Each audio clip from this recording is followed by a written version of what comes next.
கப்பல் கடலில் போய்கிட்டு இருக்கு. புயல், சூறாவளி, அலையெல்லாம் பெருசு பெருசாக ரொம்ப உயரமாக உண்டாகுது. கடுமையான காற்றுலேயும் வேகமான அலைகள்லேயும் சிக்கி அந்த கப்பல் தடுமாறுது. திசை மாறி போச்சு. எந்த பக்கம் போயிட்டு இருக்கிறோம்னே தெரியல. அந்த கப்பலை செலுத்திக்கிட்டு இருந்த மாலுமி ரொம்ப சாமர்த்தியமாக செயல்பட்டார். தன்னுடைய அறிவாற்றலையும் திறமையையும் முழுமையாக பயன்படுத்தினார். அந்த கப்பலை கட்டுப்படுத்தினார்.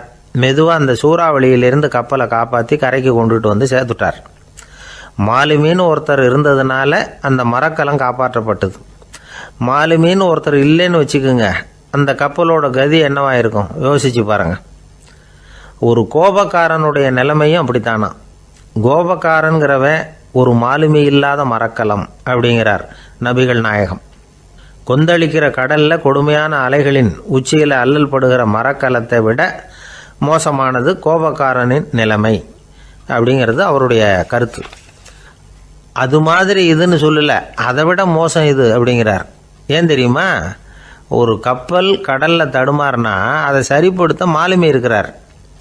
அவர் தன்னுடைய சாமர்த்தியத்தினால் அதை கட்டுப்படுத்தி சரியான வழிக்கு கொண்டுட்டு வந்துடுவார். ஆனால் கோபக்காரனுடைய நிலைமை அப்படி இல்லை அப்படிங்கிறார் நபிகள் நாயகம். மனித மனம் ஒரு மரக்கலம், அறிவு அதில் இருக்கிற மாலுமி. மாலுமி மரக்கலத்தை செலுத்துகிறான், அவனுக்கு கட்டுப்பட்டு அது ஓடுது. ஆனால் கோபக்காரனுங்கிற மனுஷங்கிட்ட அறிவுங்கிற மாலுமி சரியாக வேலை செய்ய மாட்டான். ஏன்னா கோபம் அந்த மாலுமியின் கண்களை அவிச்சிரும், காதுகளை கேட்காம பண்ணிவிடும். கண்ணையும் காதையும் மூடிவிட்டு கப்பலை ஓட்டுனா எப்படி ஓட்டுறது? அதனால் கோபக்காரன் மாலுமி இல்லாத மரக்கலம். இடி மின்னலில் மாட்டிக்கிட்டு கஷ்டப்படுற கப்பல் மாதிரி கஷ்டப்படுறான். பெரியவங்கள்லாம் என்ன சொல்கிறாங்க? உனக்கு கெடுதல் பண்ணவனுக்கும் நீ நன்மையே செய், எவருடைய விருப்பு வெறுப்பையும் பொருட்படுத்தாதே. பரம எதிரிக்கும் நீ நன்மை செய்ய ஆரம்பித்தா உன்னுடைய தூய நிலையை பார்த்துட்டு அவனும் உனக்கு நெருக்கமான நண்பனாக ஆயிடுவான். இதுதான் பெரியவங்க நமக்கு சொல்லியிருக்கிறது. புனித குரான் சொல்கிறது என்ன? தீமையை நன்மையை கொண்டே நீர் தடுத்து கொள்ளும் அப்படின்னு சொல்லப்பட்டிருக்கிறதுல.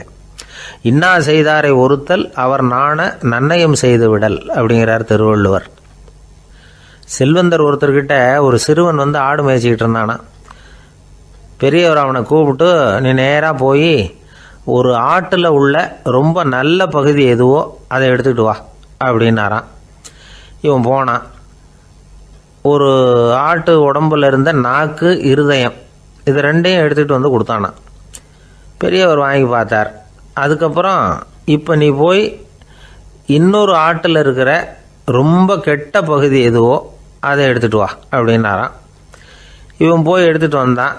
அவன் கையில் இருந்தது மறுபடியும் அதே மாதிரி நாக்கு, இருதயம், இது ரெண்டும் தான். என்னது இப்பவும் அதையே கொண்டுட்டு வந்திருக்கிற அப்படின்னாரான் பெரியவர். இவன் சொன்னானா, ஒரு உடம்புல உள்ள ரொம்ப நல்ல பொருளும் இதுதான், ரொம்ப கெட்ட பொருளும் இதுதான் அப்படின்னானா. இளம் வயசில் இப்படி பதில் சொன்னவர் தான் பேரறிஞர் லுக்மானுல் ஹக்கீம் அவர்கள். கோபப்படாமல் இருந்தால் இது ரெண்டும் நல்லா வேலை செய்யும், கோபப்பட்டால் இது ரெண்டும் மோசமாக வேலை செய்யும். அதை புரிஞ்சுக்கிறதுக்காகத்தான் இன்றைக்கி இந்த தகவல். கோபம் வந்துட்டால் நாம் என்ன செய்கிறோங்கிறது நமக்கே தெரியாது. ஒருத்தர் டாக்டர்கிட்ட போனார் அவசரமாக. டாக்டர், எனக்கு இப்போ கடுமையான கோப வெறி, எனக்கு கண்ணு மண்ணு ஒன்றும் புரியல, உடனடியாக அதை கட்டுப்படுத்தணும், உடனே இதுக்கு ஏதாவது ஒரு மாத்திரை கொடுங்க ப்ளீஸ் அப்படின்னார். அந்த டாக்டரும் உடனே ஒரு மாத்திரையை கொடுத்து, இதை உடனே போடுங்க, நான் தண்ணி கொண்டுகிட்டு வரேன்னு உள்ளே போனார். தண்ணியோடு திரும்பி வந்தார்.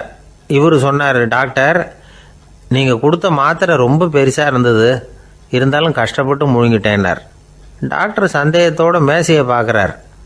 பார்த்தா மாத்திரை அங்கேயே இருக்குது, பேப்பர் வெயிட்டை காணலை. ரொம்ப பேருக்கு கூட்டத்தில் பேசுறதுன்னா பயம், நமக்கு ஒன்றும் தெரியாதுன்னு மற்றவங்க நினச்சிடக்கூடாதுங்கிற எண்ணம் தான் இதுக்கு காரணம். ரொம்ப முக்கியமான ஒரு கூட்டம்னா பயம் அதிகமாக இருக்கும். முக்கியமானவங்கள்லாம் வருவாங்களே, அவங்களாம் நம்மளை பற்றி மட்டமாக நினச்சிருவாங்களே அப்படிங்கிற பயம் வந்துடும். ஆனால் மேடை பேச்சுங்கிறது அவ்வளவு கடினமான ஒரு காரியம் இல்லைங்கிறாங்க அது சம்பந்தமான நிபுணர்கள். யாரும் பேச்சாளர் ஆகலாம், இது ஒன்றும் பெரிய கிஃப்ட்டு கிடையாது அப்படின்னு அவங்க சொல்கிறாங்க. நீங்கள் ஒரு சிறந்த பேச்சாளர் ஆகணுமா அப்படின்னா அதுக்குன்னு சில ஆலோசனைகளை சொல்லி வச்சுருக்கிறாங்க அனுபவசாலிகள். முதல் ஆலோசனை என்னென்னா, உங்கள் பேச்சு எளிமையாக இருக்கணும். ஏதாவது ஒரு கருத்து அல்லது 2 கருத்து சொன்னால் போதும். 20 அல்லது 30 கருத்துக்களை சொல்லிகிட்டே போகக்கூடாது.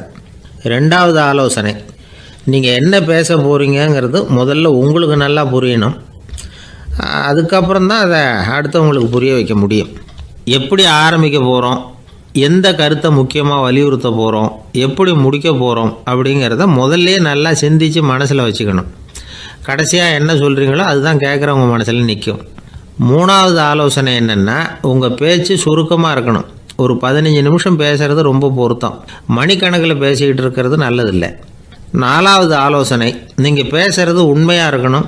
உங்களுக்கு உண்மையான அனுபவங்கள் இருக்கும், அதை சொல்லலாம். உங்களுடைய உண்மையான அனுபவங்களை மற்றவங்களோட பகிர்ந்துக்கணும், அதுதான் முக்கியம். ஐந்தாவது ஆலோசனை, ஆரம்பத்தில் கொஞ்ச நேரம் உங்களை பற்றியும் எதிரில் உள்ளவங்களை பற்றியும் சம்மந்தப்படுத்தி ஏதாவது பேசி ஒரு நெருக்கத்தை ஏற்படுத்திக்கணும். ஒவ்வொருத்தரும் இப்போ இவர் பேச போகிறது நம்ம சம்மந்தப்பட்டது அப்படின்னு நினைக்க ஆரம்பிச்சிருவாங்கல்ல, அதுக்கப்புறம் அவங்க கேட்க தயாராகிட்டாங்கன்னு அர்த்தம். எதிரில் உட்காந்துருக்கிற கூட்டத்திலிருந்து 3 பேரை தேர்ந்தெடுங்க. அதாவது வலது பக்கம் ஒருத்தர், நடுவில் ஒருத்தர், இடது பக்கம் ஒருத்தர். அதாவது உங்களை ரொம்ப கனிவாகவும் ஆர்வமாகவும் பார்க்குறவராக பார்த்து தேர்ந்தெடுத்துங்க மனசுக்குள்ளே.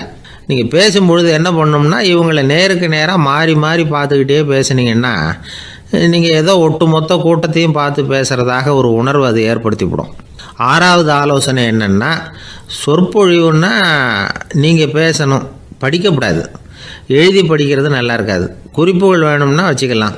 படிக்கிறது பேப்பர்லேருந்து வர்றது மாதிரி இருக்கும், பேசுகிறது இதயத்திலேருந்து வர்றது மாதிரி இருக்கும். அப்புறம் ஏழாவது ஆலோசனை சொல்கிறாங்க.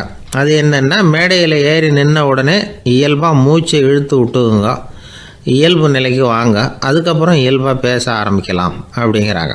இவ்வளவும் பேச்சு கலையில் வல்லுநர்களாக இருக்கிறவங்க சொல்லுகிற ஆலோசனைகள். இதையெல்லாம் கடைபிடிச்சா நமக்கும் அதுக்கும் வெகு தூரம்னு நினச்சிக்கிட்டு இருந்த ஒன்று இப்போ கிட்டத்தில் நெருங்கி வந்துடும். நாம் சொல்கிறபடியெல்லாம் அது கேட்கும். ஒரு பேச்சாளர், அவருக்கு சுருக்கமாகவே பேச தெரியாது. மேடையில் ஏற்றி விட்டுவிட்டா போதும், ஆரம்பிச்சிருவார், நிறுத்த மாட்டார், பேசிக்கிட்டே இருப்பார். ஒரு தடவை அவர் ஒரு கூட்டத்தில் ரொம்ப நேரம் பேசிக்கிட்டே இருக்கிறார். எதிரில் பொறுமை இழந்த ஒருத்தர் தன்னுடைய கை கடிகாரத்தை காட்டினார். அதை கவனித்த பேச்சாளர், மன்னிக்கணும், கை கடிகாரம் நான் கொண்டுகிட்டு வர மறந்துட்டேன், அதுதான் நேரம் போனதே தெரியல அப்படின்னு சொல்லியிருக்கிறார். இதுக்கு அவர் சொன்னாராம் கோபமாக, ஏய்யா கடிகாரத்தை தான் பார்க்க முடியல, மறந்துட்டேன், பக்கத்தில் மாட்டியிருக்கிற கேலண்டரையாவது பார்க்கக்கூடாதா அப்படின்னாராம். ஒரு ஊரில் ஒரு சித்தர் இருந்தார், சூஃபி சித்தர். அவர் ஞானம் பெற்ற ஒரு சித்தர். ஒரு நாள் அந்த நாட்டு மன்னன் அவரை பார்க்கறதுக்காக வந்தான். என்ன வேணும் உனக்குன்னு கேட்டார். நான் கடவுளை பார்க்கணும், அதுக்கு நீங்கள் தான் உதவி பண்ணணும் அப்படின்னா அவன். சித்தர் கொஞ்சம் யோசனை பண்ணார். சரி, போயிட்டு நாளைக்கு வாடினார். அதே மாதிரி மன்னன் போயிட்டு அடுத்த நாள் வந்தான். இங்கே நீ என்னோட ஒரு வாரம் தங்கியிருக்க வேண்டியிருக்கும்னார். சரின்னா ஒரு பிச்சை பாத்திரத்தை தூக்கி கையில் கொடுத்தார். அவனுக்கு ஒன்றும் புரியல, இருந்தாலும் வாங்கிக்கிட்டான். வாங்கிக்கிட்டு இதை என்ன செய்யணும் அப்படின்னு கேட்டான். இதை ஒன்றும் செய்ய வேணாம், இதை எடுத்துக்கிட்டு பக்கத்தில் உள்ள கிராமங்களுக்கு போ, வீடு வீடாக பிச்சை எடுத்துக்கிட்டு வா, அப்படி வந்த பிறகு தான் உனக்கு சாப்பாடும் ஓய்வும் கிடைக்கும். ஒரு வாரம் இப்படி செய், அதுக்கப்புறம் 8வது நாள் நாம் கடவுளை பற்றி யோசிக்கலாம் அப்படின்னார். இப்படி இவர் சொன்னதை கேட்டதும் அந்த அரசனுக்கு அதிர்ச்சி ஆயிட்டுது. ஒரு மாதிரி ஆயிட்டான். தன்னுடைய சொந்த நாட்டில் சொந்த குடிமக்கள்கிட்ட போய் பிச்சை எடுக்கிறதா அப்படின்னு யோசனை பண்ணி பார்த்தான். அதுக்கப்புறம் மெதுவாக அவன் அந்த சித்தரை பார்த்தான். ஐயா, சொந்த நாட்டிலேயே பிச்சை எடுக்கிறதுன்னா எனக்கு ஒரு மாதிரியாக இருக்குது, வெக்கமாக இருக்குது, நான் வேணும்னா வெளி தேசத்தில் எங்கேயாவது போய் பிச்சை எடுக்கவா அப்படின்னு கேட்டான். இதுக்கு அந்த சித்தர் ஒரு சம்மதிக்கலை. இதை பாரு, உன்னால் பிச்சை எடுக்க முடியலன்னா பேசாமல் திரும்பி அரண்மனைக்கே போயிடு, அதுக்கப்புறம் கடவுளை பற்றியெல்லாம் பேசுகிறதுக்கு என்னை தேடிட்டு வரக்கூடாது அப்படின்னு விட்டார். மன்னன் தயங்கினான். இருந்தாலும் மனசை சரி பண்ணிட்டு சம்மதிச்சான். சரிங்க, ஒரு வாரம் இங்கே தங்குறேன், நீங்கள் சொல்கிறது மாதிரி பக்கத்து கிராமங்களுக்கு போகிறேன், வீடு வீடாக பிச்சை எடுக்கிறேன், வர்றேன் அப்படின்னா. ஒரு வாரம் தெரு தெருவாக பிச்சை பாத்திரத்தோடு அலைஞ்சான். சொந்த ஊரில் சொந்த குடிமக்கள்கிட்ட பிச்சை எடுத்தான். 7 நாள் முடிஞ்சுது. 8வது நாள் அந்த சித்தர் மன்னனை கூப்பிட்டார். இப்படி வாழ்னார், வந்தான். இனிமேல் நீ கடவுளை பற்றி என்கிட்ட கேட்கலாம்னார். இனிமேல் கேட்கறதுக்கு ஒன்றுமே இல்லை சுவாமின்னா இவன். ஒரு வார காலம் பிச்சை எடுத்த பிறகு தான் கடவுளை காண முடியும் அப்படின்னு நான் கனவு கூட காணவில்லைன்னா. அப்படின்னா நீ பிச்சை எடுத்த காலத்தில் அப்படி என்னதான் நடந்தது அப்படின்னு கேட்டார் அவர். சுவாமி, ஒரு வார காலம் பிச்சை எடுத்ததில் என்னுடைய ஆணவம் அழிஞ்சுட்டுது. அது இப்போ இருக்கிற இடமே தெரியல. இப்போ அதை காணவே காணோம். பிச்சைக்காரனாக இருந்தப்போ பெற்றதை மன்னனாக இருக்கும்போது பெற முடியாதுங்கிறத புரிஞ்சுக்கிட்டேன் அப்படின்னா மன்னன். அடக்கம் பிறந்தவுடன் தெய்வீக கதவுகள் திறந்து கொள்ளுகின்றன அப்படிங்கிறார் ஓஷோ. நம்மால் ஒருத்தன் ஆணவம் அழியணுங்கிறதுக்காக ஒரு திருவோட்டை எடுத்துக்கிட்டு தெரு தெருவாக பிச்சை எடுக்க ஆரம்பித்தான். என்ன, தெய்வீக கதவுகள் திறந்துதா அப்படின்னு கேட்டார் ஒருத்தர். தெய்வீக கதவு திறக்கிறதுக்கு முன்னாடியே எங்கள் வீட்டு கதவு சாத்திக்கிட்டுதுன்னா. என்னடா சொல்கிறேன்னார். இனிமேல் வீட்டுக்குள்ளேயே வர வேணாம், இதையே தொழிலாக வச்சுக்கோ அப்படின்னு எங்கள் வீட்டில் சொல்லிவிட்டாங்க சார் அப்படின்னா. அர்ஜுனன் கேட்ட கேள்விக்கெல்லாம் பகவான் கண்ணன் வந்து பதில் சொன்னார். அதுக்கு பேர் பகவத்கீதை. அதே மாதிரி உத்தவன் கேட்ட கேள்விக்கும் அவர் பதில் சொல்லியிருக்கிறார். அதுக்கு என்ன பேருனா உத்தவ கீதைன்னு பேர். அது சரி, உத்தவன்னா யார்? கண்ணனுக்கு சின்ன வயசுலேருந்தே தேர் ஓட்டிக்கிட்டு இருந்தவன் அவன் தான். குருஷேத்திர போர் முடிஞ்சது. அதர்மத்தை அழித்து தர்மத்தை நிலைநாட்டி தர்மனுக்கு முடிச்சு விட்டினார் கண்ணபிரான். அதுக்கப்புறம் துவாரகைக்கு திரும்பினார். தான் வந்த காரியம் முடிஞ்சது. அதனால் இளமையிலிருந்தே தனக்கு தேரோட்டியாக இருந்து வந்த உத்தவனை கூப்பிட்டார். இதை பாருப்பா, உனக்கு வேணுங்கிறத கேளுன்னார். அவன் தனக்குன்னு எதையும் கேட்குறதுக்கு ஆசைப்படலை. இருந்தாலும் கேள்வி கேட்குறதில் அவன் ரொம்ப கெட்டிக்காரன். அதனால் கேட்க ஆரம்பித்தான். பரந்தாமா, ராஜசூய யாகத்துக்கு தர்மனை கூப்பிட்டு தன்னுடைய அரண்மனையில் விருந்து வச்சான் துரியோதனை. அதுக்கப்புறம் சூதாட்டத்துக்கு கூப்பிட்டான். தர்மன் வந்து தோல்வி அடைகிற மாதிரி பண்ணிவிட்டான். நீங்கள் தான் முக்காலமும் உணர்ந்தவராச்சே, சூதாட்டத்தில் தர்மர் ஜெயிக்கிறது மாதிரி பண்ணியிருக்கக்கூடாதா?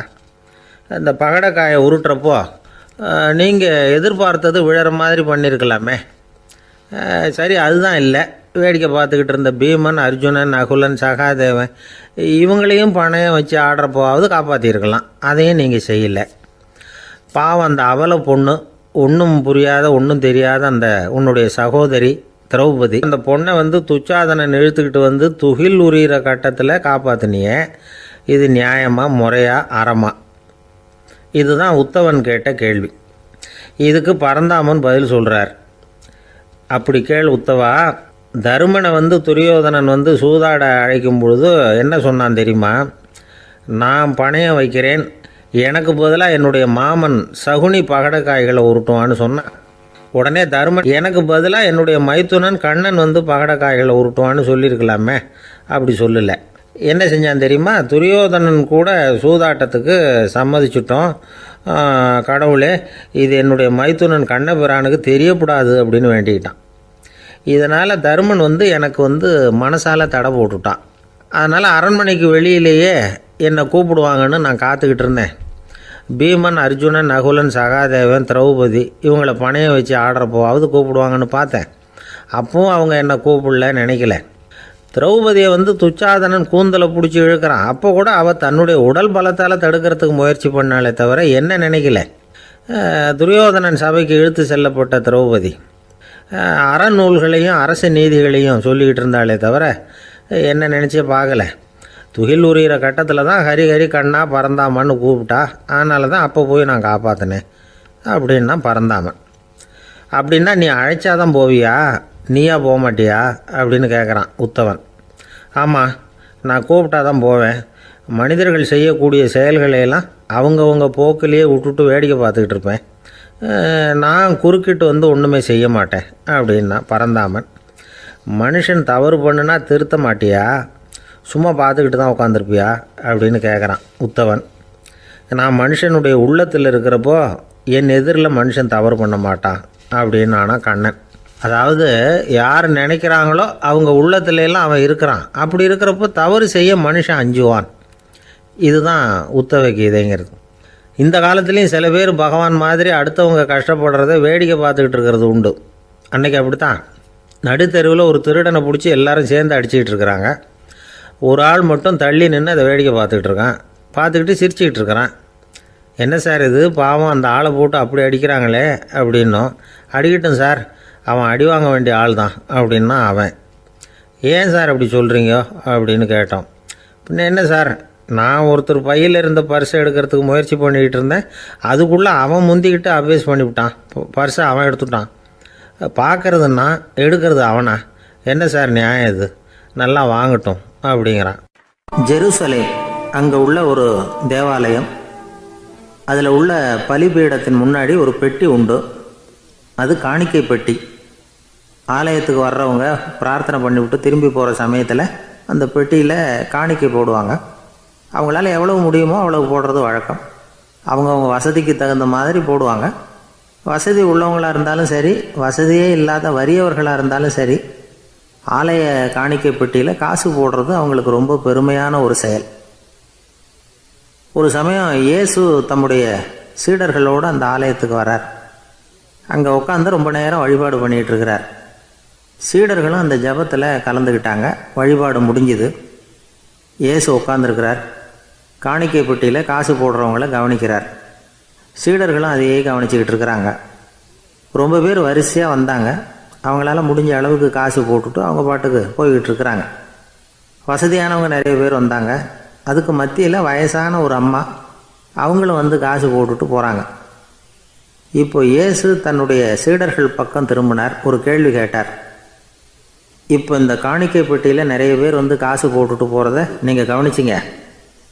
இன்றைக்கி இந்த காணிக்கை பெட்டியில் ரொம்பவும் அதிகமாக காசு போட்டது யார் அப்படின்னு கேட்டார். முதல்ல வந்தார் ஒரு பெரிய மனுஷன், அவர் தான் அதிகமாக போட்டார் அப்படின்னார் ஒருத்தர். மூணாவதாக வந்தவர் தான் அதிகமாக போட்டார், நான் கவனித்தேன் அப்படின்னாரு இன்னொருத்தர். இப்படி ஆளுக்கு ஒரு விதமாக சொல்கிறாங்க. கடைசியாக இயேசு சொன்னாராம், இன்றைக்கு அந்த பெட்டியில் அதிகமாக காசு போட்டவங்க அந்த வயசான அம்மா தான் அப்படின்னாராம். சீடர்களுக்கு ஒன்றும் புரியல.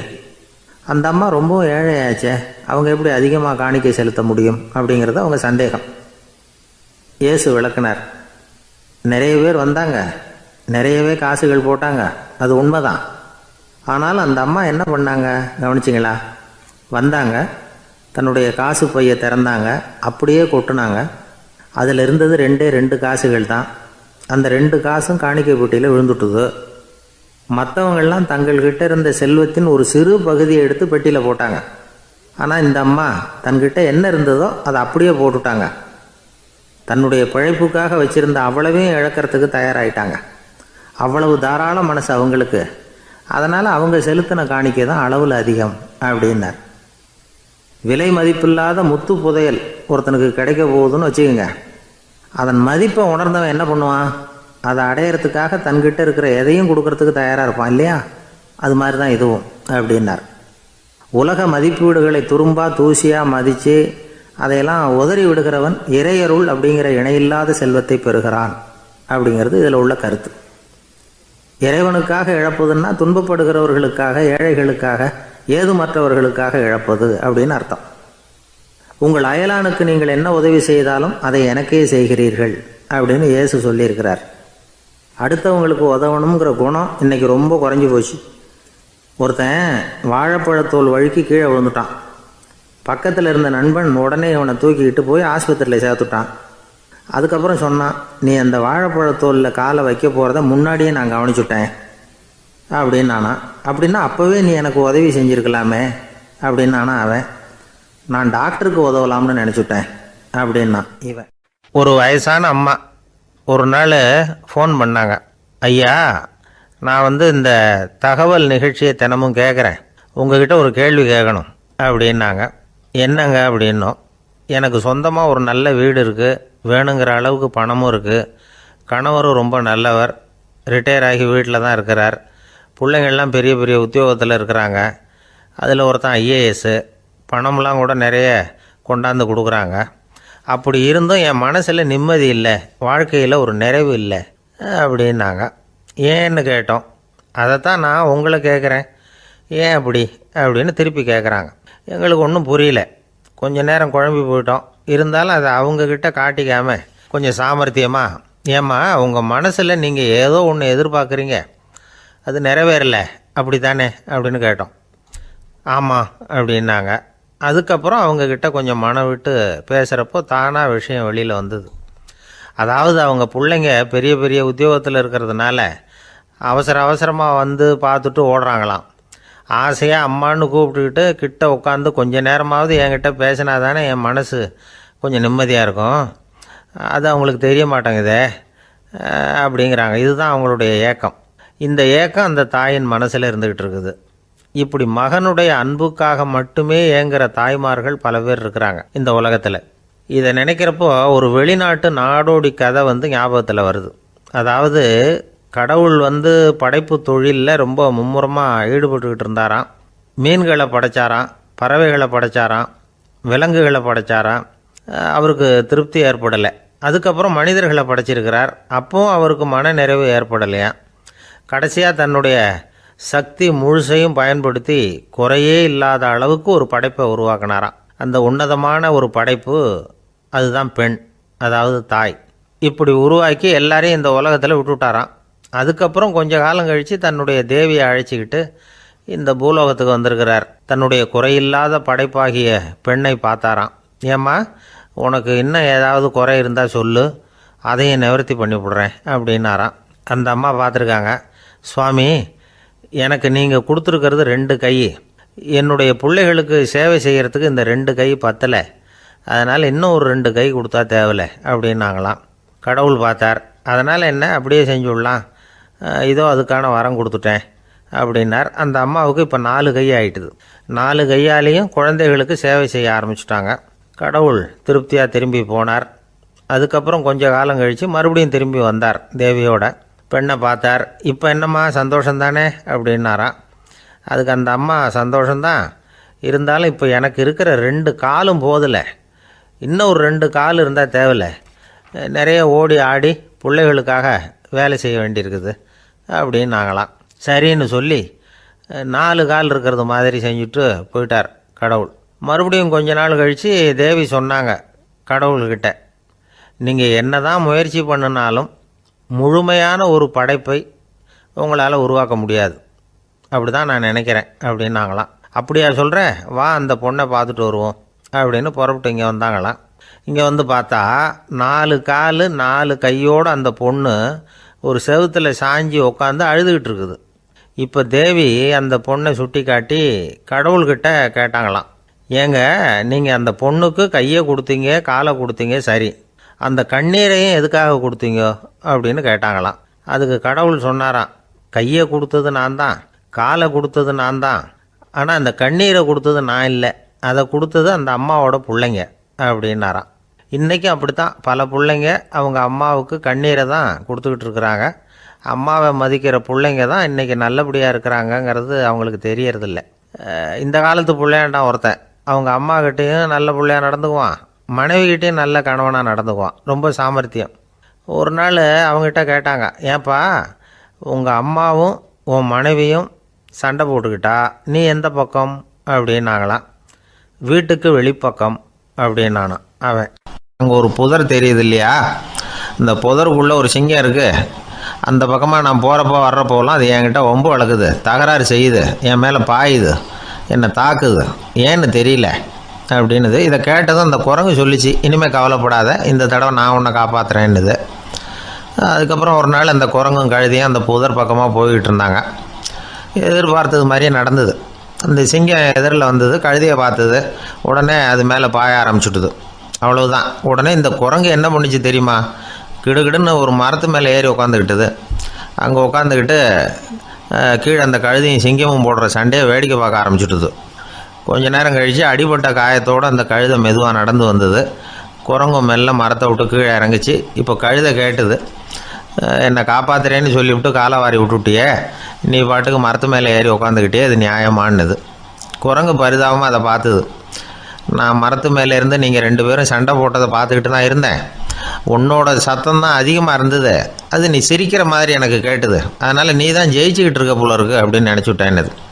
இன்றைக்கி பல பேர் இப்படி தான் இருக்கிறாங்களாம். யார் ஜெயிக்கிறாங்க யார் தோக்குறாங்கங்கிறத முகத்தை பார்த்து கூட கண்டுபிடிக்க முடியறதில்ல, பேசுகிற பேச்சை வச்சு கூட கண்டுபிடிக்க முடியறதில்ல. தோற்கிறவங்க கூட சிரிக்கிற மாதிரி முகத்தை வச்சுக்கிறான். இன்றைய மனிதர்கள்கிட்ட ஏகப்பட்ட முரண்பாடுகள், பொய் முகங்களோட உலவுகிறவர்கள் தான் அதிகம். உண்மை முகம் எங்கே இருக்குது அப்படிங்கிறத புரிஞ்சுக்கிட்டு நண்பர்களை தேர்ந்தெடுக்கணும் அப்படிங்கிறது ஒரு முக்கியமான கருத்து. கடவுள் இந்த உலகத்தை படைச்சு விட்டு அதுக்கப்புறமும் கொஞ்ச நாள் இங்கேயே தங்கியிருந்தாராம். அப்போ தான் அவருக்கு ஒரு உண்மை புரிஞ்சுதான், இந்த உலகத்தில் தங்கி இருக்கிறது எவ்வளவு இடைஞ்சல்னு. தினமும் மனிதர்கள் தேடி வந்து ஏதாவது புகார் சொல்லிக்கிட்டே இருந்தாங்களாம். எனக்கு அது வேணும் இது வேணும்னு கேட்டுக்கிட்டே இருந்தாங்களாம். சில பேர் வந்தாங்க, நாங்கள் வந்து விவசாயம் பண்ணுறோம், தண்ணி இல்லாமல் பயிர் காயுது, எங்களுக்கு மழை வேணும் அப்படின்னாங்க. அவங்க போனதும் அதுக்கப்புறம் சில பேர் வந்தாங்க, நாங்கள் வந்து மண்பானை செய்கிறவங்க, நிறைய பானை செஞ்சு வச்சுருக்குறோம், மழை பெஞ்சால் எல்லாம் கரைஞ்சி வீணாக போயிடும், அதனால் இன்றைக்கி மழை பெய்யக்கூடாதுன்னாங்க. கடவுள் பார்த்தார், அவருக்கு என்ன பண்ணுறதுன்னே தெரியல, ஏகப்பட்ட குழப்பம், தலையை பிச்சுக்கலாம் போல் இருந்தது, கிட்டத்தட்ட பைத்தியம் பிடிக்கிற அளவுக்கு ஆகிட்டுது. எல்லாருடைய ஆசைகளையும் அவரால் நிறைவேற்ற முடியல, ஏன்னா ஒன்றுக்கு ஒன்று முரண்பாடாக இருந்தது. ஒரு நாள் தன்னுடைய அமைச்சரவையை கூட்டி ஆலோசனை கேட்டார். என்ன செய்யலாம்னு சொல்லுங்கன்னார். இது என்ன பிரமாதம், பேசாமல் இமயமலை அடிவாரத்தில் போய் உட்காந்துங்க, யாரும் தொந்தரவு பண்ண மாட்டாங்கன்னாங்க.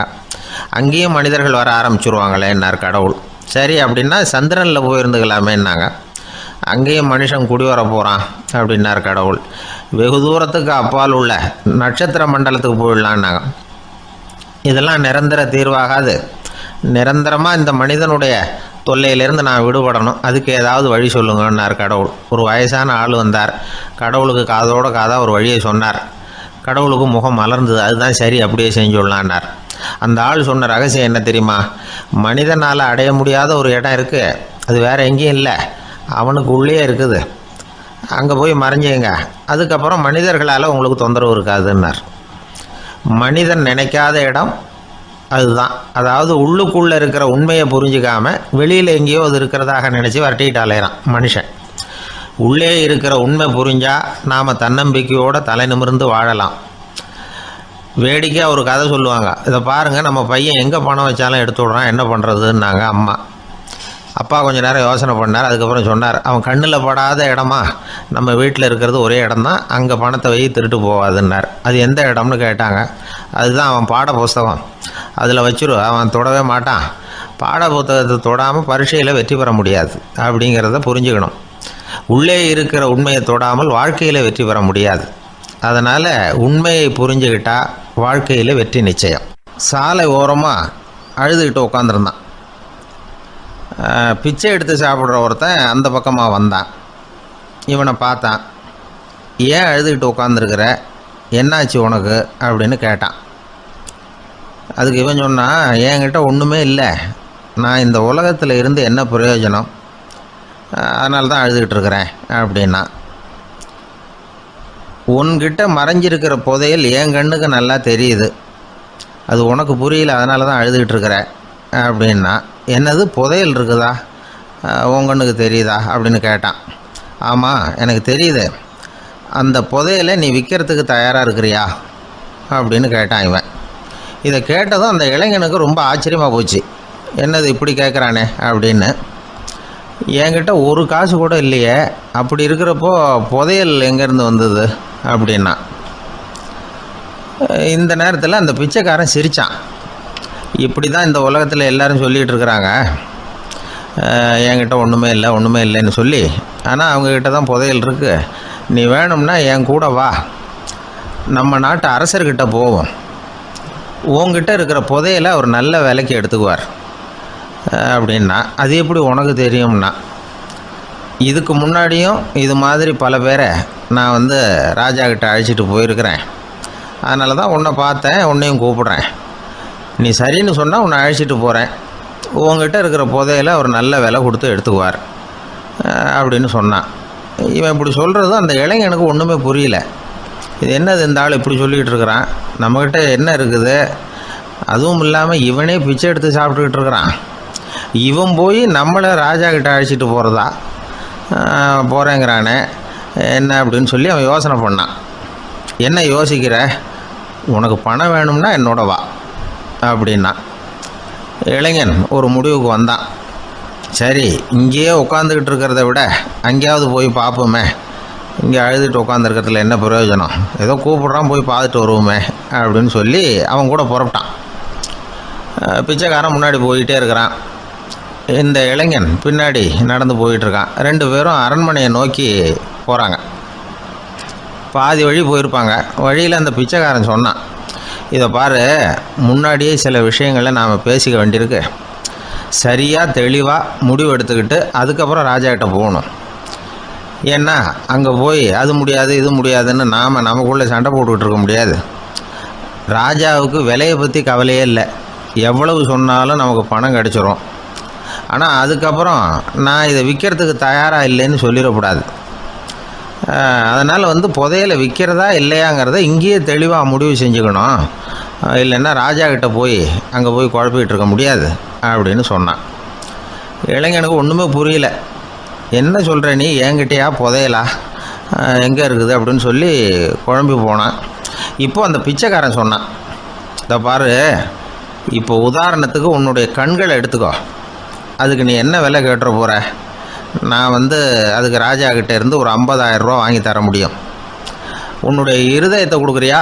20 லட்சம் ரூபா வாங்கி தரேன். மூளையை கொடுக்குறியா? 30 லட்சம் வாங்கி தரேன். என்ன சொல்கிற அப்படின்னு சொல்லி இந்த பிச்சைக்காரன் பேசிக்கிட்டே போகிறான். இளைஞனுக்கு கோபம் வந்துட்டுது. என்ன உளர்ற, உனக்கு என்ன பைத்தியமா? கண்ணையும் மூளையையும் இருதயத்தையுமா விற்பாங்க? என்ன விலை கொடுத்தாலும் அதையெல்லாம் நான் விற்கிறதுக்கு தயாராக இல்லை, நான் விற்க மாட்டேன். அதை கொடுத்துட்டு நான் என்ன பண்ணுறது? இப்படி நான் மட்டும் இல்லை, யாருமே இதை விற்கிறதுக்கு தயாராக இருக்க மாட்டாங்க அப்படின்னு சொன்னான் அந்த இளைஞன். இவன் இப்படி சொன்னதும் அந்த பிச்சைக்காரன் வாய் விட்டு சிரிக்க ஆரம்பிச்சுட்டான். இப்போ பைத்தியமானது நானா நீயா? லட்சக்கணக்கான கோடிக்கணக்கான ரூபாய் பொறுமானம் உள்ள பொருள்களை உங்ககிட்டயே வச்சுக்கிட்டு விற்க முடியாதுன்னு சொல்கிற நீ தான் ஏழை. என்கிட்ட ஒன்றுமே இல்லைன்னு மரத்தடியில் உட்காந்து அழுதுகிட்டு இருக்கிறியே அப்படின்னு சொன்னான்.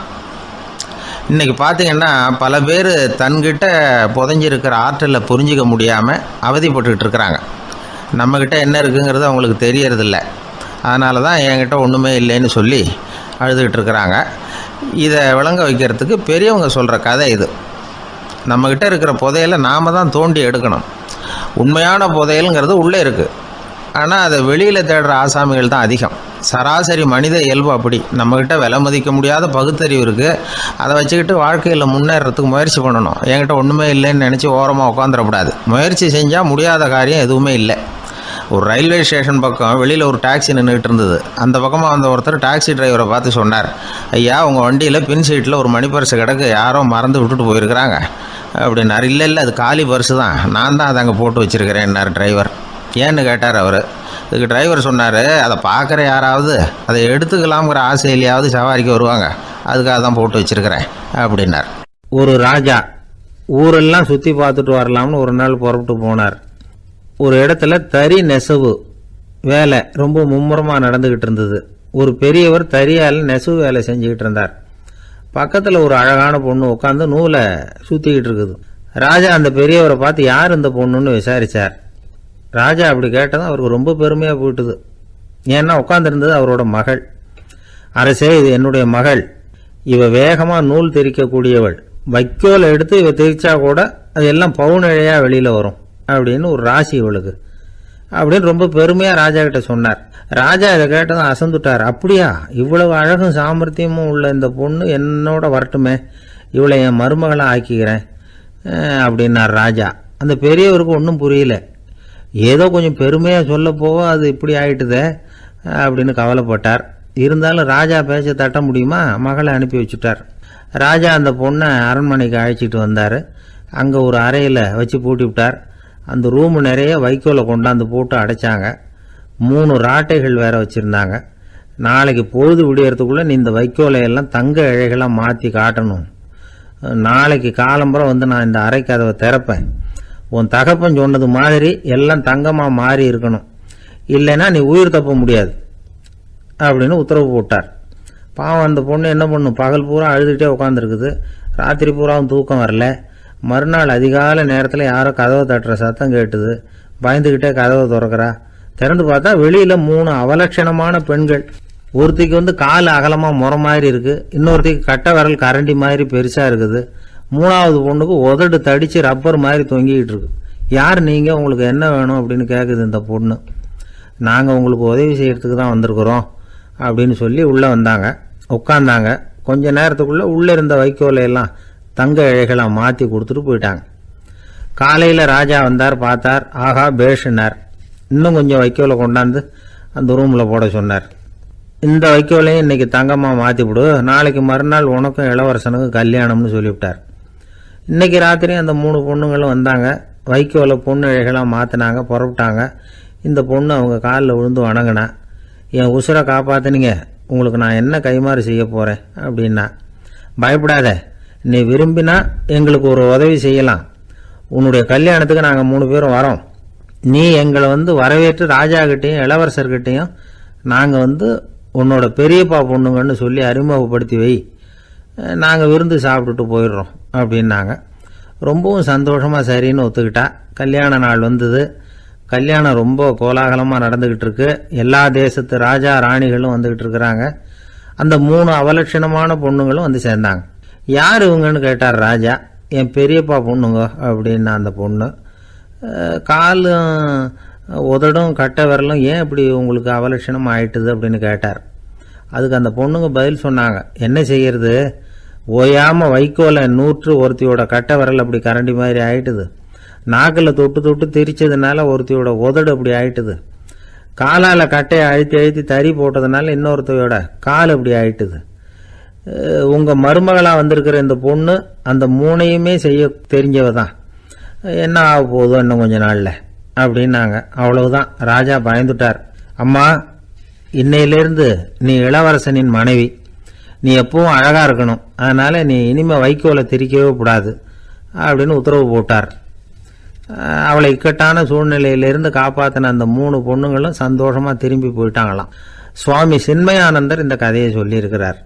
தன்னலம் மறந்து சுயலாபத்தை தியாகம் செய்கிறது வைக்கோல்ல இருந்து தங்க இழையை நூக்கிறது மாதிரி அப்படிங்கிறார் அவர்.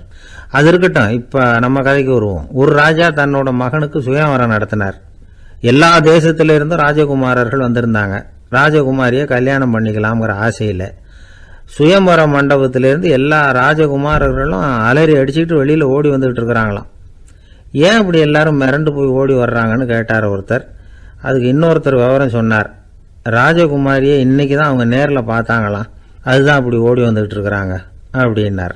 காசி மாநகரத்தை பிரம்மதத்தன் அப்படிங்கிற ராஜா ஆட்சி பண்ணிட்டு வந்தார். அவர் ஒவ்வொரு வருஷமும் ஒரு திருவிழா நடத்துறது வழக்கம். எல்லா தேசத்திலிருந்தும் எல்லா வகையான ஜனங்களும் அதில் கலந்துக்குவாங்க. ஒரு சமயம் அது மாதிரி விழா நடந்துகிட்டு இருந்தது. வைகுண்டத்திலிருந்து தேவலோகத்திலிருந்து நிறைய தேவகுமாரர்கள்லாம் காசி நகருக்கு அப்போ வந்திருந்தாங்க. அதில் முக்கியமாக ஒரு 4 தேவகுமாரர்கள். அந்த 4 பேரையும் சுற்றி ஏகப்பட்ட கூட்டம். அப்படி என்ன விசேஷம் அவங்கக்கிட்ட அப்படின்னா, மற்றவங்களை விட அவங்க முகம் அழகாக இருந்ததா அப்படி பார்த்தா அப்படியும் இல்லை. அவங்க அணிஞ்சிருந்த மலர் மாலைகள் தான் அதுக்கு காரணமாக. அந்த மலர்கள்லேருந்து அப்படி ஒரு அபூர்வமான நறுமணம். இதுக்கு முன்னாடி இப்படி ஒரு நறுமணத்தை அந்த ஊர் ஜனங்க அனுபவிச்சதே இல்லை. அதுதான் அந்த 4 பேரையும் சுற்றி கூட்டம். எல்லாரும் கேள்வி கேட்க ஆரம்பித்தாங்க. உடனே அந்த 4 தேவகுமாரர்களும் எல்லாருக்கும் தெரியும்படியாக வானத்தில் எழும்பி கொஞ்சம் உயரமாக நின்றுக்கிட்டாங்க. கீழே நின்றுக்கிட்டு இருந்த அரசன்லேருந்து ஆண்டி வரைக்கும் ஒருத்தர் பாக்கி இல்லாமல் ஒரே குரலில் எல்லாரும் அவங்கள பார்த்து, எங்களுக்கும் இது மாதிரி மாலையை போட்டுக்கணும்னு ஆசையாக இருக்குது, அதுக்கு நீங்கள் தான் அருள் பண்ணணும் அப்படின்னு கேட்டுக்கிட்டாங்க. மாலை போட்டுக்கிறதுனா எல்லாருக்கும் ஆசையாக தானே இருக்கும். அந்த 4 தேவகுமாரர்களில் ஒருத்தர் புத்தர் பிரான். அவர் சொன்னார், பூலோகவாசிகளே, நான் சொல்கிறத கொஞ்சம் பொறுமையாக கேளுங்க. கக்காரு அப்படிங்கிற கற்பக விருஷத்தின் மலர்களால் தொடுக்கப்பட்டது இந்த மாலை. இதுக்கு நிறைய சக்தி உண்டு. எந்த காலமும் இது வாடாது, வாசனையும் குறையாது. ஆனால் இதை அணிந்து கொள்றதுக்கு சில தகுதிகள் தேவை அப்படின்னார். என்ன தகுதி அது சொல்லுங்களேன் அப்படின்னு ஏக காலத்தில் எல்லாரும் சத்தம் போட்டாங்க. தீய இயல்புகள் உள்ளவங்க, இழிந்த சிந்தனை இழிந்த செயல் உள்ளவங்க இந்த மாலையை அணிய முடியாது அப்படின்னார். அவ்வளோதான். கூட்டத்தில் சத்தம் போட்டவங்கள்லாம் மெதுவாக அப்படி அடங்க ஆரம்பிச்சிட்டாங்க. இன்னொரு தேவகுமாரன் சொன்னார், அடுத்தவங்க பொருளை அபகரிக்காதவன், அடுத்தவங்களுக்கு கெடுதல் பண்ணக்கூடிய பொய் பேசாதவன், பேராசையினால் கெட்ட வழியில் பொருள் ஈட்ட நினைக்காதவன் இந்த மாலையை போட்டுக்கலாம் அப்படின்னார். கூட்டத்திலிருந்து யாரும் முன்னுக்கு வரல. ஒரே ஒரு ராஜகுரு மட்டும் கொஞ்சம் முன்னாடி வந்தார். பெரியவர், படித்தவர். அவர், எனக்கு தகுதி இருக்குது அந்த மாலையை போட்டுக்கிறதுக்கு அப்படின்னார். வேற ஒன்றும் இல்லை, பொய் சொல்லியாவது அந்த மாலையை வாங்கிக்குவோமே அப்படின்னு முடிவு பண்ணிட்டார் அவர். அவ்வளோதான், மாலையை வாங்கிட்டார். அடுத்த தேவகுமாரன் பேசினார். யாருக்கு திடமான அறிவும் மனமும் இருக்குதோ, யாருக்கு நல்ல காரியங்களில் அசையாத ஈடுபாடு இருக்குதோ, நல்ல அரிய பொருள்களை தனியாக தான் மட்டும் அனுபவிக்க விரும்பாதவர் யாரோ அவர் முன்னாடி வந்து இந்த மாலையை வாங்கிக்கலாம் அப்படின்னார். அந்த தகுதியும் எனக்கு இருக்குன்னார் ராஜகுரு. மாலையை வாங்கி போட்டுக்கிட்டார். இன்னொரு ராஜகுமாரன் பேச ஆரம்பித்தார். அறநெறியில் செல்வம் சேர்க்கணும், ஆடம்பர பொருள்களுக்கு அடிமையாகக்கூடாது, வெற்றி அடைஞ்சாலும் கர்வம் வரக்கூடாது, அப்படிப்பட்டவங்க இந்த மாலையை போட்டுக்கலாம்னார். துணிஞ்சு போய் சொல்லி அதையும் வாங்கி கழுத்தில் போட்டுக்கிட்டார் இந்த ராஜகுரு. இன்னொரு ராஜகுமாரன் சொன்னார், சான்றோர்களை நிந்திக்காதவங்க, புறம் பேசாதவங்க இந்த மாலையை போட்டுக்கலாம்னார். அதையும் வாங்கி போட்டுக்கிட்டார். திருவிழா முடிஞ்சுது, எல்லாரும் திரும்பி போயிட்டாங்க. மறுநாள் ராஜகுரு 4 மாலைகளையும் போட்டுக்கிட்டு ராஜசபைக்கு வரார். வந்தவர் ரொம்ப அவஸ்தையோடு வர்றார். மாலையெல்லாம் வாடி போயிட்டுது, வாசனை எதுவும் கிடையாது. அது மட்டும் இல்லை, அவருக்கு கடுமையான தலைவலி வேற வந்துட்டுது. துடிச்சு போயிட்டார். மாலையை கழட்டவும் முடியல. ஜனங்கள்லாம் அவரை பார்த்து சிரிக்க ஆரம்பிச்சிட்டாங்க. என்னத்துக்கு ஆசைப்படணும், ஏன் இப்படி கஷ்டப்படணும் அப்படின்னு. ராஜா பார்த்தார். மறுபடியும் விழாவுக்கு ஏற்பாடு பண்ணினார்.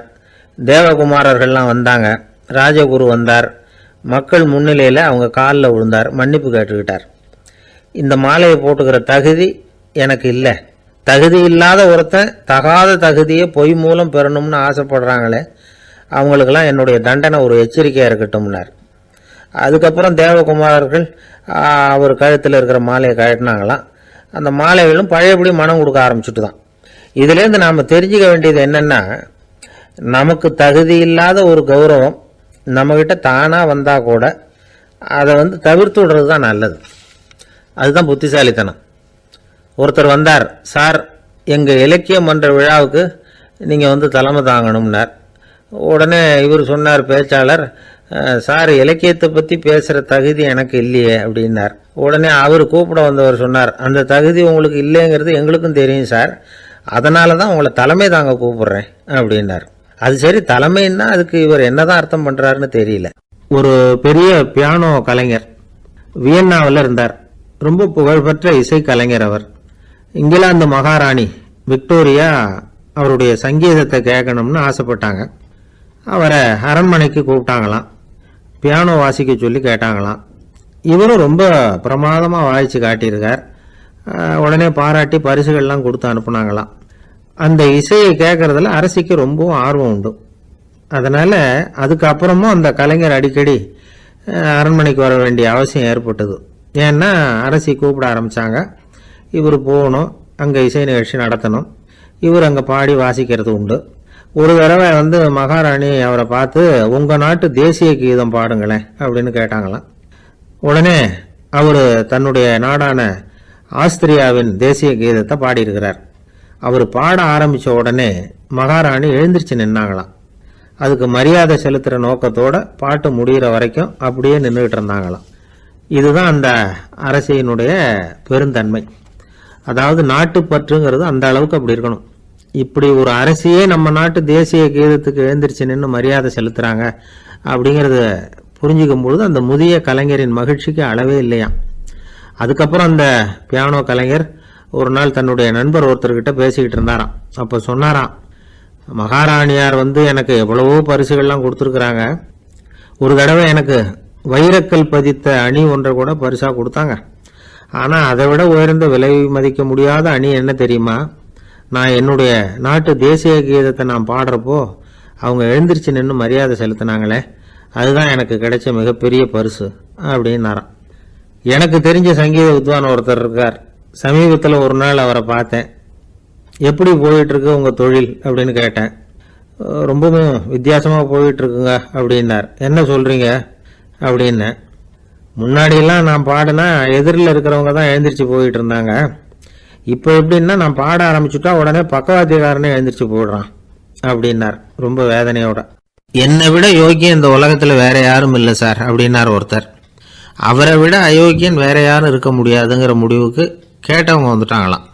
மனுஷனுக்கு இருக்கிற ஒரு மிகப்பெரிய குறையே தன்கிட்ட இருக்கிற குறை அவனுக்கு தெரியாமல் போகிறது தான்.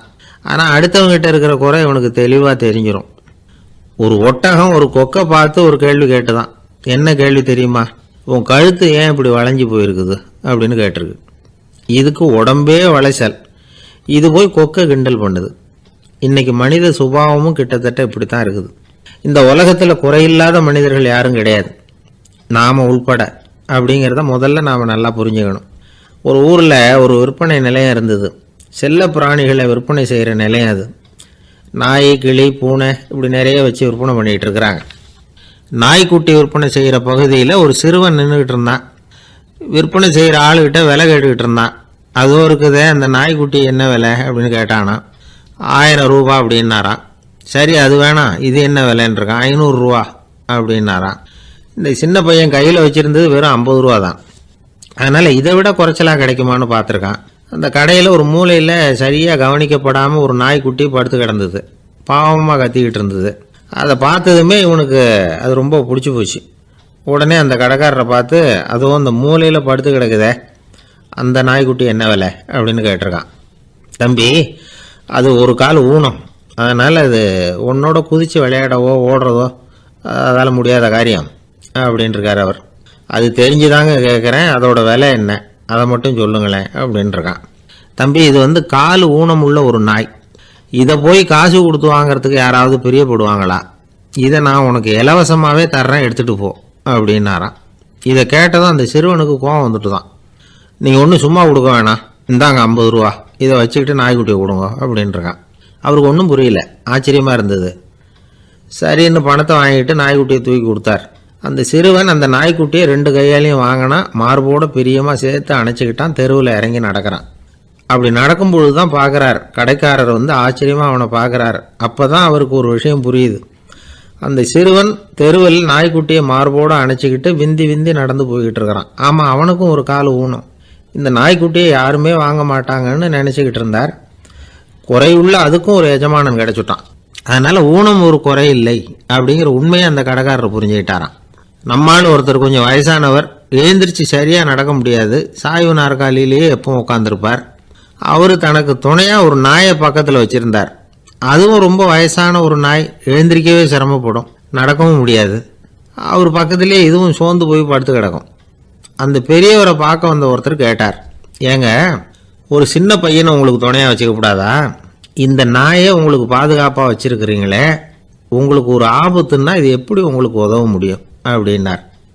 அப்போ அவர் சொன்னாராம், எனக்கு ஒரு ஆபத்துன்னா அந்த சமயத்தில் இந்த நாய் என்னை தனியாக விட்டுட்டு ஓடி போயிடாமல் இருக்கணும்ல, அதுக்காக தான் இதை நான் வச்சுருக்கிறேன் அப்படின்னாராம். ஒரு தடவை நாரதர் ஒரு தெரு வழியாக போய்கிட்டு இருந்தார். வழியில் ஒருத்தர் வேத சாஸ்திரம்லாம் படிச்சுக்கிட்டு உட்காந்துருந்தார். அவர் நாரதரை பார்த்து, எங்கே போயிட்டு இருக்கிறீங்கன்னு கேட்டார். கடவுளை பார்த்துட்டு வரலாம்னு போயிட்டுருக்கிறேன் அப்படின்னார் நாரதர். அப்படின்னா அவர்கிட்ட எனக்கு எப்போ முக்தி கிடைக்கும்னு கேட்டுட்டு வாங்களேன் அப்படின்னார் இவர். சரி, கேட்டு வரேன் அப்படின்னு சொல்லிவிட்டு நாரதர் நடந்தார். கொஞ்சம் தூரத்தில் ஒரு மரத்தடியில் ஒரு தொழிலாளி செருப்பு தைச்சிக்கிட்டு உட்காந்துருந்தார். அந்த ஆளும் அதே மாதிரி கேட்டுக்கிட்டார், எனக்கு எப்போ முக்தி கிடைக்கும்னு கடவுள்கிட்ட கேட்டுக்கிட்டு வாங்களேன்னார். அவர்கிட்டையும் சரின்னு சொல்லிவிட்டு நாரதர் நேராக வைகுண்டத்துக்கு வந்து சேர்ந்தார். கடவுளை பார்த்தார். இவங்க 2 பேரும் சொல்லி அனுப்பின விஷயத்தை பற்றி கேட்டார். அதுக்கு கடவுள் சொன்னார், அந்த செருப்பு தைக்கிற தொழிலாளி உடல் நீத்ததும் உடனே என்னை வந்து அடைவான். ஆனால் அந்த சாஸ்திரம் படித்த ஆள் இப்போதைக்கு என்கிட்ட வந்து சேரமாட்டான். அவன் இன்னமும் பல பிறவிகள் எடுத்து அங்கேயே இருக்க வேண்டியிருக்குது. எப்போ இங்கே வந்து சேருவான்னு எனக்கே தெரியாது அப்படின்னார். நாரதருக்கு இதோட ரகசியம் என்னங்கிறது புரியல. எனக்கு ஒன்றும் புரியலையேன்னாரான் கடவுள்கிட்ட. சீக்கிரம் புரிஞ்சுக்குவேன், நீ திரும்பி போகிறப்போ நான் இங்கே வைகுண்டத்தில் என்ன செஞ்சுக்கிட்டு இருக்கேன்னு கேட்டால், ஒரு ஊசியின் துவாரத்தில் ஒரு யானையை கோத்துக்கிட்டு இருக்கிறேன்னு அவங்கக்கிட்ட சொல்லு அப்படின்னார் கடவுள் சிரிச்சுக்கிட்டே. நாரதர் பூமிக்கு திரும்பினார். கடவுளை பார்த்தீங்களா, எப்படி இருக்கார் அப்படின்னு விசாரித்தார் வேத சாஸ்திரம் படித்தவர். ஓ பகவானா, அவர் யானையை ஊசியின் காதில் நுழைச்சிக்கிட்டு இருக்கிறார் பார்த்தேன்னார் நாரதர். ஊசி காதில் யானையா? அது எப்படி முடியும்? நீங்கள் சொல்கிறத நான் நம்ப மாட்டேன்னு விட்டார் அவர். சரி, இந்த ஆளுக்கு இறைவன் பேரில் நம்பிக்கை இல்லை அப்படிங்கிறத நாரதர் புரிஞ்சுக்கிட்டார். அடுத்தபடியாக அந்த தொழிலாளி இருந்த இடத்துக்கு போனார். இறைவனை பார்த்தீங்களான்னு கேட்டார் அவர். பார்த்தேன், ஒரு ஊசி துவாரத்தில் யானையை கோத்துக்கிட்டு இருந்தார் அப்படின்னு சொல்லிவிட்டு நாரதர் அந்த ஆள் முகத்தை கவனித்தார். அந்த தொழிலாளி இதை கேட்டுட்டு கொஞ்சம் கூட ஆச்சரியப்படலை. அவரால் முடியாத காரியம் கூட உண்டானார். என்ன இப்படி சொல்கிற, ஊசியின் துவாரத்தில் யானையை கோக்க முடியும்னு நீ நம்புறியா அப்படின்னு கேட்டார் நாரதர். நிச்சயமாக நம்புகிறேன்னார் அவர். அது எப்படி அப்படின்னு கேட்டார் இவர். இதோ பாருங்கள், நான் இந்த ஆலமரத்தடியில் தான் தினமும் உட்காந்துருக்கிறேன். தினமும் இந்த மரத்திலிருந்து எவ்வளவோ பழம் கீழே விழுது. இந்த பழத்தில் இருக்கிற ஒவ்வொரு விதையிலேயும் உள்ள ஒரு ஆலமரம் இருக்குது. ஒரு சின்ன விதைக்குள்ள ஒரு பெரிய ஆலமரம் இருக்க முடியுங்கிறப்ப ஊசி துவாரத்தில் கடவுள் வந்து யானையை நுழைய வச்சாருங்கிறத ஒத்துக்கிறதுல என்ன கஷ்டம் இருக்குது அப்படின்னு ரொம்ப சர்வசாதாரணமாக பதில் சொன்னாராம் அந்த தொழிலாளி. நாரதர் யோசனை பண்ணார், இந்த தொழிலாளி வேத சாஸ்திரங்களையெல்லாம் படிக்கலைன்னா கூட அறிவுபூர்வமாக சிந்திச்சு இறைவனை நம்புகிறான். அதனால தான் கடவுள் இந்த ஆளுக்கு சீக்கிரம் முக்தி கிடைக்கும்னு சொன்னார் அப்படிங்கிறத புரிஞ்சுக்கிட்டாராம். இந்த கதையில் வர்ற கடவுள், நாரதர், வைகுண்டம் இதெல்லாம் ஒரு பக்கம் இருக்கட்டும், ஒரு சின்ன விதைக்குள்ள ஒரு பெரிய ஆலமரம் தூங்கிக்கிட்டு இருக்கு அப்படிங்கிற உண்மை, அந்தரத்தில் 1000 கிரகங்கள் சுற்றிக்கிட்டு இருக்குங்கிற உண்மை, இதெல்லாம் வந்து நாம் பார்த்துக்கிட்டு தானே இருக்கிறோம். இந்த உண்மைகள் வந்து அதிசயமாக நமக்கு தெரியறதுனால அதை வந்து நம்பாமல் இருந்துட முடியாது. இயற்கையை பரிபூர்ணமாக நம்புங்கள், அந்த நம்பிக்கையே நம்ம வாழ்க்கைக்கு ஆதாரம் அப்படிங்கிறத விளக்கறதுக்காக தான் இந்த கதை. இந்த காலத்தில் நம்ம பிள்ளைங்களுக்கெல்லாம் இது மாதிரி நம்பிக்கை அதிகமாகவே இருக்குது. ஒரு நாள் ஒரு சின்ன பையன்கிட்ட கேட்டேன், ஏன்பா கடவுள் வந்து ஒரு பானைக்குள்ளே ஒரு யானையை நுழைய வச்சுட்டாருன்னு சொன்னால் அதை நீ நம்புவியா அப்படின்னு கேட்டோம். நம்புவேன் சார், அது ஒன்றும் பெரிய அதிசயம் இல்லைன்னா. எப்படிறான்னு கேட்டோம். எப்படின்னா அந்த பானை வந்து அந்த யானையை விட பெருசாக இருந்திருக்கும், அவ்வளவுதான் அப்படின்னு சொல்கிறான். ஒரு தீக்குச்சி தீப்பெட்டியை பார்த்து கேட்டுதான், நாம் 2 பேரும் தானே உரசிக்கிறோம், ஆனால் நான் மட்டும் தீ பிடிச்சி எரிஞ்சு போகிறேன், நீ அப்படியே இருக்கிறியே அப்படின்னு தான். அதுக்கு தீப்பெட்டி சொல்லியிருக்குது, உனக்கு தலையில் கணம் இருக்குது அதனால் அழிஞ்சு போகிற அப்படின்னு தான். எப்படி இருக்கு பாருங்கள் இந்த பதில். தலையில் கணம் உள்ளவங்க யாருமே சரியாக இருக்க முடியாது. எவ்வளவு பெரியவங்களாக இருந்தாலும் சரி, ரொம்ப கஷ்டம்தான் அது. கர்வம்ங்கிறது கூடவே கூடாது. இதை விளக்கறதுக்கு மகான் ஒருத்தர் ஒரு சம்பவத்தை சொல்கிறார். அர்ஜுனன் வந்து தீர்த்த யாத்திரை பண்ணானா, அப்போது தென்னிந்தியாவுக்கு வந்திருக்கிறான். ராமேஸ்வரத்துக்கு போனப்போ அங்கே இலங்கைக்கு கல்லுலாம் அடுக்கி போடப்பட்டிருந்த பாலத்தை பார்த்தானா. ஒரு சின்ன குரங்கு அதுக்கு பக்கத்தில் விளையாடிக்கிட்டு இருந்திருக்கு. அதை பார்த்துட்டு அர்ஜுனன் சிரிச்சிருக்கான். ஏன் சிரிக்கிறேன்னு கேட்டிருக்கு அந்த குரங்கு. ராமன் மிகச்சிறந்த வில் வீரன், அப்படி இருக்கிறப்போ அவன் வந்து இலங்கைக்கு அம்புகளாலேயே ஒரு பாலம் கட்டியிருக்கலாம். அதை விட்டுட்டு போயும் உன்ன மாதிரி குரங்குகளை துணையாக வச்சுக்கிட்டு இப்படி ஒரு கருங்கல் பாலத்தை கட்டியிருக்கிறானே அப்படின்னு நானா. அம்புகளால் பாலம் கட்ட முடியுமா அப்படின்னு கேட்டுதான் குரங்கு. ஏன் முடியாது, என்னால் முடியுமேன்னு இருக்கான் அர்ஜுனன். அம்பால் பாலம் கட்டலாம், இருந்தாலும் என்ன மாதிரி குரங்குகள் ஏறி நடந்தா அது தாங்குமா? அதனால தான் ராமர் வந்து கருங்கல் பாலமே கட்டினார் அப்படின்றது குரங்கு சொல்லிச்சான். அப்படியே சொல்கிற, நான் வேணும்னா இப்போ அம்புகளாலேயே ஒரு பாலத்தை கட்டுறேன், நீ அது மேலே ஏறி நடந்து பார். பாலம் விழுந்துட்டுதுன்னா நான் தீ மூட்டி அதில் குதித்து உயிர் தியாகம் பண்ணி விட்றேன் அப்படின்னு நான் ரொம்ப கோபமாக. உடனே அந்த சின்ன குரங்கு பெரிய உருவம் எடுத்துட்டு தான் கையில் கதையோடு அர்ஜுனன் முன்னாடி நிற்கிறான் அனுமன். பார்த்தா, என்னுடைய தலைவர் ராமரையா இழிவாக பேசுகிற, நீ இப்போ பாலம் கட்டு, நான் என்னுடைய பலத்தை காட்டுறேன் அப்படின்னு அனுமன். அர்ஜுனன் வந்து தன்னுடைய காண்டிபத்தை எடுக்கிறான், சரமாரியா அம்புகளை விடுறான். அதெல்லாம் ஒன்றோட ஒன்று கோத்துக்கிட்டு அப்படியே பாலம் மாதிரி நிற்கிது. அர்ஜுனன் தலை நிமிர்ந்து நின்னான். அனுமன் வந்து உயர கிளம்பி அங்கேருந்து பாலத்தில் வந்து பொத்துன்னு இறங்கினான். பாலம் அப்படியே நொறுங்கி போச்சு தூள் தூளாக. என்ன அர்ஜுனா, இப்போ என்ன செய்ய போகிற அப்படின்னா ஏளனமா. அர்ஜுனன் தலையை தொங்க போட்டுக்கிட்டான். சொன்னபடி தீ மூட்டி அதில் குதிக்கிறதுக்காக 3 தடவை சுற்றி வந்தான். அப்போது கிருஷ்ணர் அங்கே வந்தார். என்ன அர்ஜுனா, என்ன நடக்குது, என்ன இது அப்படின்னு ஒன்றும் தெரியாத மாதிரி கேட்டார். அர்ஜுனன் வாயை திறக்கிறதுக்கு முன்னாடி அனுமன் வாயை திறந்தான், நடந்ததை சொன்னான். அர்ஜுனன் சவால் விட்டபடி உயிர் திறந்தே ஆகணும்னு அனுமன். கிருஷ்ணர் யோசனை பண்ணார்.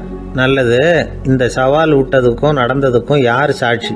பெரியவர் ஒருத்தரை சாட்சியாக வச்சுக்கிட்டல்லவா நீங்கள் இந்த போட்டியை நடத்தியிருக்கணும் அப்படின்னார். அதனால் என்ன, இப்போ மறுபடியும் அந்த போட்டியை நடத்திவிட்டா போச்சு, என்னால் அந்த அம்பு பாலத்தை நொறுக்க முடியாதா அப்படின்னு அனுமன். சரி, இப்போ மறுபடியும் அது நடக்கட்டும்னார் கிருஷ்ணர். அர்ஜுனன் அம்பு பாலம் அமைச்சான். அனுமன் ஏறி குதிச்சான். பாலம் அசைஞ்சு கொடுக்கவே இல்லை, அவ்வளோ உறுதியாக இருக்குது. இப்போ அனுமன் தலையை குனிஞ்சிக்கிட்டான். அர்ஜுனன் நன்றியோடு நிமிர்ந்து பார்த்தான். கிருஷ்ணருடைய தோள்கள்லேயும் முதுகள்லேயும் ரத்தம். என்ன சுவாமி, என்ன நடந்ததுன்னு நான் பதறி போய், உன் அம்பு பாலத்தை நான் தான் முட்டு கொடுத்து தாங்கிக்கிட்டு இருந்தேன். அனுமன் குதிச்சப்போ என் மேலே ஏற்பட்ட காயங்கள் இவை. பின்ன உன்னுடைய அம்பு பாலத்தினாலேயா பாலம் நின்றுதுன்னு நினைக்கிற அப்படின்னாராம். முதல்ல வந்து அர்ஜுனன், அப்புறம் அனுமன் 2 பேருக்குமே கர்வ பங்கம் ஆயிட்டு தான். அதாவது அவங்கக்கிட்ட இருந்த கர்வம் போயிட்டுது. யாராக இருந்தாலும் கர்வம் கூடாதுங்கிறத இதிலேருந்து நாம் புரிஞ்சுக்கணும். இந்த காலத்தில் நாமெல்லாம் எந்த விஷயத்துக்கெல்லாம் கர்வப்பட்டுருக்கோம் தெரியுமா?